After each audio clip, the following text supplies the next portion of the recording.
So when a pin is configured as an output, it is possible to write either a logic 1 or a logic 0 to that pin.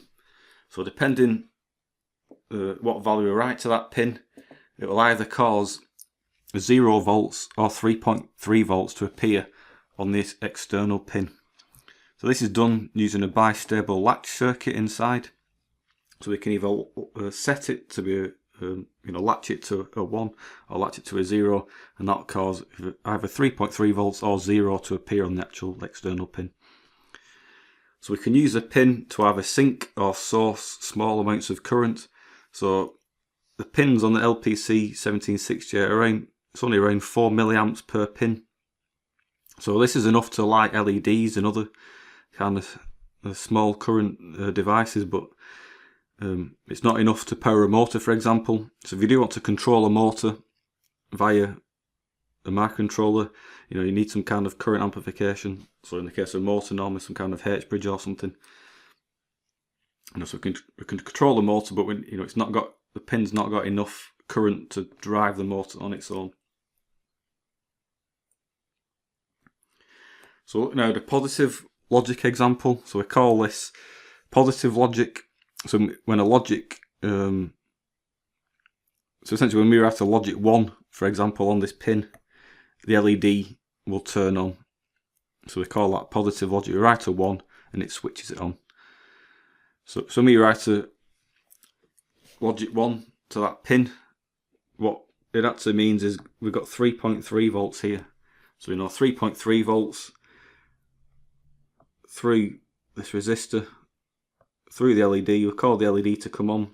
Then we need this current limiting resistor just to prevent damage to the LED and make sure the current is less than the kind of 4 milliamp limit. So in this case, this is what we call the pin is a current source. The current is actually, say flowing out of the pin. We've got 3.3 volts on that pin, so current will flow out of the pin through the LED and resistor down to ground. So this is a current source. Now we'll look at the opposite example. First we'll look how to build that. So here we need to power our device again. So you can plug the embed into a breadboard, get the ground and the V in. Again, just assuming we're just using a 9-volt battery. This is a positive terminal. Connect that up. Then we can just decide any of these GPIO pins we're going to use as an output. So let's say for this one we'll connect it up to an LED. So obviously you have to put the anode, so the positive, so that's normally a longer leg, is it, the positive? So the anode would connect up to one of the pins, and a resistor. You can obviously have these are in series, so they can be either way, and then connect it up to a resistor, and the other side of the resistor would have to go to ground. So then just with this simple circuit we could write some code that causes the LED to flash, for example. Now we'll look at the opposite case. This is where we've got negative logic.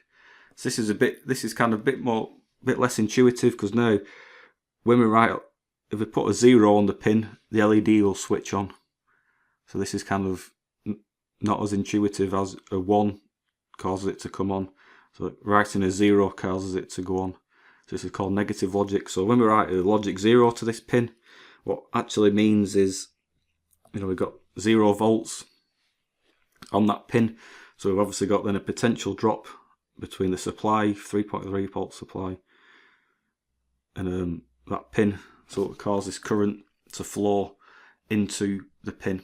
So because current's flowing into the pin, we say that the pin is sinking current, so it's acting as a current sink.